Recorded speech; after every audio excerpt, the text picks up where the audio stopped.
Hi, y'all. It's Christmas time. It's time to spruce up your tackle. So,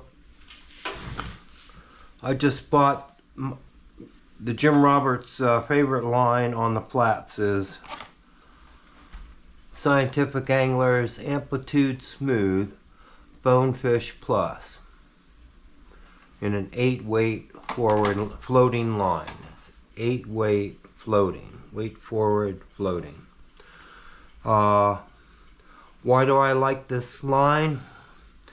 The head weight is really light. It's not like a quick load line. I don't cast the mangroves. If you watch my show, I don't have very many flats where I got a great mangrove shoreline to fish. And fish will lay up along the mangrove all the time. That's great shelter for them and a great cover. And there you want a whole different setup. I fish the open flats more like bonefish for a variety of species. So each time I cast, I don't want the full weight of the load of the line on the rod or I don't even want a quick load. Even for the short cast, I like a nice light feeling. So because, with a bonefish line, the head length is 50 feet. So at 30 feet, for most of my short casts, I've got a pretty light grain. But when I go for the full long cast, I can probably get 240 out of that or so. And on a fast action rod, I can get a full load and cast almost 80 feet. So let's look at this. I wanted to go over the colors with you. I saw that on the back. So the full taper is 50 feet. And rear taper 1, rear taper 2, and the running line.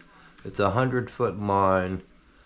If you had a superior casting rod, you should be able to cast 80. A good caster on land could cast 80 to 90 feet with this line.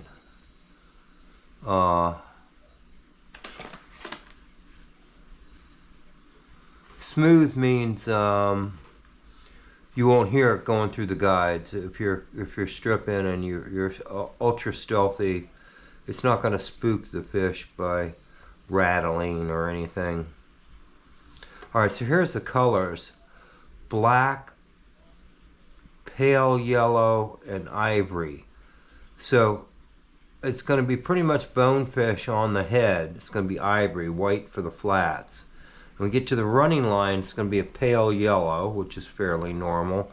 That's close to a lot of people's backing color.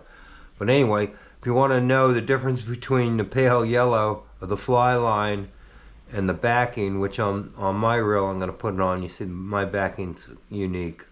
It's freshwater backing, but 20-pound backing. I fish inshore. And then you get this little short black section. I think that's to let you know that the fly line just left the reel or the fly line's coming back on the reel. Which is nice to know. You sometimes you can't tell if the backing and the backing and the fly line were the same color. All right, so let's load it up. They usually set you up with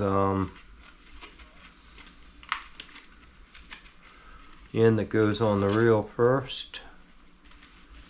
Take these dudes off. There's a welded loop. I presume that's going to go onto the backing. I should say this end towards the reel. And it says this end towards the reel. We'll get our... I've been throwing the same. I like this little lightweight T-bore. It is a T-bore. Backcountry wide. You don't need... Ooh, boy, I should have gotten rid of some salt corrosion there. Alright, so now's the time to take care of that salt corrosion, because I'm going to put this on the rod. It's going to be on for a while. So let me come right back. I'm going to put some CLR on that. It kills all that corrosion. I'm going to brush it, and we'll take a look at that in just a moment.